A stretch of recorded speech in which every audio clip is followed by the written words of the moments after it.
Hey Steve, have you ever seen a more American Godzilla? Than myself, anyways. You know, I can think of one. A pretty good one at that. But what makes this guy more American than me? I was literally directed by the guy that did Independence Day. The most American movie ever made. Fact. Well, you see, when I think of American Godzillas, I think of Treadmaster.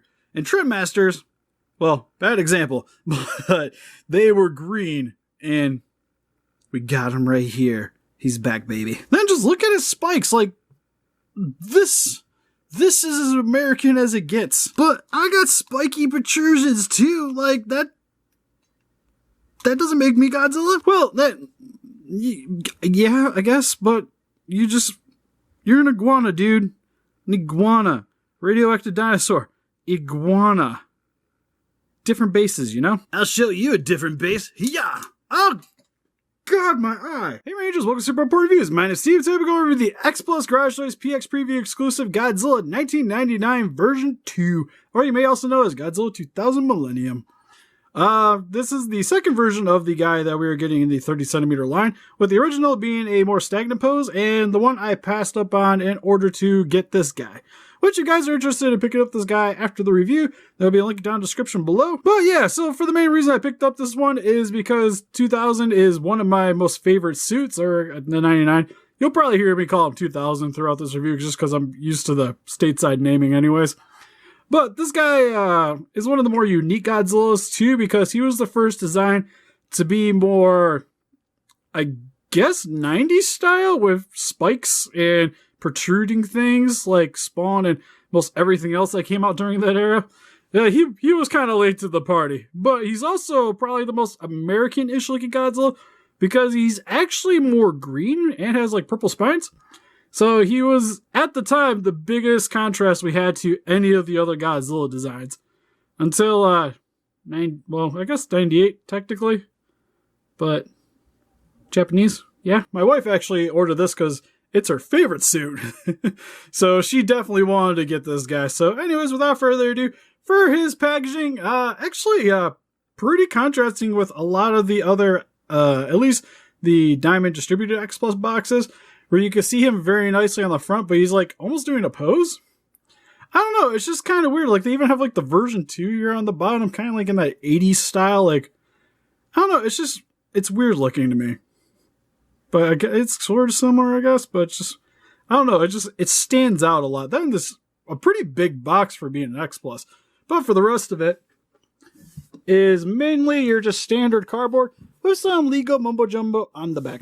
So anyways, let's get him opened up out of his cardboard prison. Alright, so now that we got him opened up out of his cardboard prison, first you'll notice that he is a very long X Plus. For being at a 30 centimeter scale, which makes him about 12 inches tall, he's actually pretty long for some of the other Godzillas, because he has a little bit of a longer tail than at least some of them, at least looking at it anyways. So just as a heads up, this guy is a bit of a shelf hog, even with his curl too. So overall, for the stance of the monster, before we get into the closer details, I actually really like this, because as you can see, he has his mouth open, kind of looks like he's roared, and more or less appears to be charging towards a monster. Because if they make an actual Orga to go along with the 30 centimeter 2000 anyways, that would be fantastic. Especially since he's already kind of set up to be in a combat pose anyways. Because you can even see with his arms are kind of outstretched out front like he's getting ready to claw at something. And I love it. Because like on the back, like when you've seen the original pre-order picture, which I think is close to that, he didn't look very pretty, at least in the pictures. Like, I don't know what happened, but to me, he seemed kind of fat. While this actual X Plus is actually fairly lean, just like what you see in the movie. Very streamlined Godzilla, ready for some combats. I guess the only thing, maybe for the posing for me anyways, would maybe like to see his tail like curving around a little bit more, just so he's not going to be taking up so much cell space going towards the back. But outside of that though, like, compared to the other one, at least from what I've seen, I totally prefer this posing anyways over that one. Also want to point out here, for the tail, you are going to have to connect it, which how you do that is you just use a hairdryer, aim it at the base here of the hole, heat it up a little bit, and then the tail just pops right in. Really simple to do. I've done it in some of my other X Plus videos, so if you want to go check those out, just to give you a little bit of more visual how to do it. I couldn't get to do it without heating it, because sometimes you can, but for this guy, just definitely recommend it. You can also use hot water, but for the most part, the hairdryer is just the easiest way for me to do it. Then for a closer look at his details, his eyes look fantastic. I kind of wish though they were maybe a little bit brighter, but still done very nicely, where they're in the same kind of coloring as the teeth here, but have a nice little red for the iris. For his head, pretty much molded straight from the movie, where you have a lot of his more predominant features. You got a little bit of his ear sticking out of the back here. And you can start seeing just all the little spikes that are going to start becoming his dorsal spines towards the back. And his scaling that you'll see coming down the side of his neck.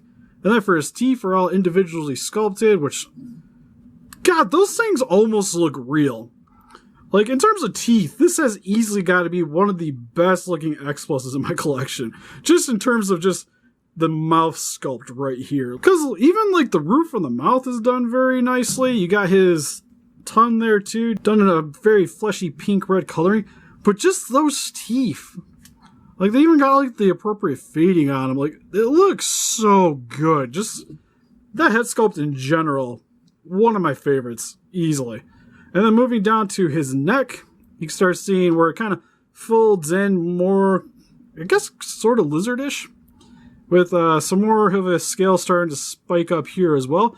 Which, the only thing that's kind of odd for me for this Godzilla is you can see some of the more traditional scaling on this guy, and then you just have hard spiky edges coming along towards the base of the dorsal spines here. And then more traditional scaling, same with on the tail here. But just like right around where the dorsal spines are starting is where you're going to have a lot more of the pointed edges. And then for his arms, again, kind of in a more clawing positioning. A little bit of a seam line there for where they attach the arm to the mold. Other side, not quite as noticeable, but still right around there. Nails are painted very nicely in a bone coloring with a little bit of a gray coming into the base of the hand. There's some nice detailing on the undersection of the palm. Then for his chest, nice, bulky, with some hard edge scaling for the top here, and then that center muscle coming down in between his two pecs. And then a little bit of a slender stomach coming down to his legs. Again, very thick, I'm going to say. Like, they're very muscular legs, but not like bulky muscular like the Heisei, but very lean. For Godzilla, it's definitely more on the thin side. Like, even more Showa-ish than the Heisei Godzillas. But the thing that kind of makes this Godzilla, at least I say cool, next to the head sculpt anyways, is his purple, like almost like deep fluorescent pink dorsal spines. Which you can see here have a little bit of a metallic shine to them towards the edges of the dorsal spines, with more of a gray, matte gray finish on the intersections of the spine. And there's just a lot of pointy, sharp edges all over the back of this kaiju.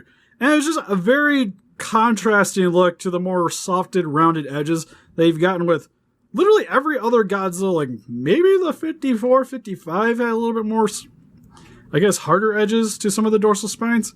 But for the most part, like later Showa and especially Heisei were very rounded in appearance. Well, this guy's ready to cut somebody. More so than the SH Monster Shin anyways. But the detailing for each of the spines is done very nicely, coming down to the base of the tail and then stretching right about here is where the paint stops. And then it just becomes the same blended coloring for the rest of the tail. Which for the rest of the tail is all done in the same green coloring. Even on the bottom here, nice detailing for each of the little segmented sections coming to the tip of the tail. And then also finally for his feet, the nails are done in a nice bone coloring for each of them with that same kind of gray fading into the feet here. And they are posed very nicely with some good detailing on the bottom with some copyright information. Now, for his articulation, absolutely none. He's an X+. They don't usually have them. Some of them do. More so the mechas compose with some of them anyways.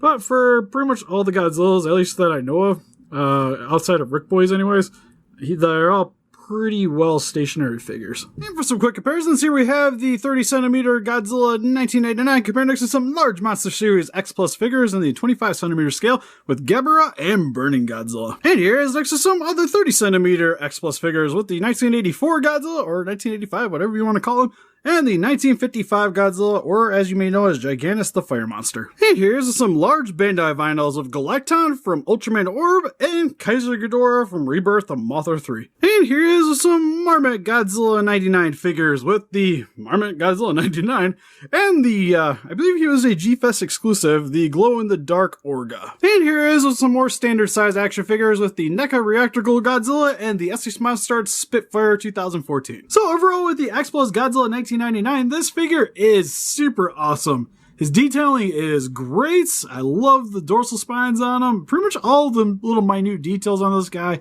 really help to make this figure pop. And I especially love the posing on this guy too, being in a little bit more dynamic pose than you see with some of the other X Pluses, where they're more stationary-ish looking, while with this guy, not even being able to articulate still portrays motion very nicely. And for me, this is easily the most definitive Godzilla 2000 figure that we've gotten, or 1999, depending on your taste. More so than the Monster Arts ones for me, because it's cool to have the concept versions of the 1999 look, but personally, I just more so prefer the way he looked in the movies, and this figure really helps to convey that nicely. So if you guys are looking for a nice 1999 Godzilla to add to your collection, then let this guy storm into your display today. But what do you guys think? Do you guys own this X Plus figure? What's your favorite Godzilla 2000 figure? Or is Final Wars just more your thing? Please let us know in the comments. We'll close our pictures of this guy on our website if you want to click the link in the description below. We also have a Patreon account with exclusive prints, also down in the description. And help us defeat those kaijus by hitting that like button, subscribe, become a ranger today, and see you guys in the next video. Bye-bye.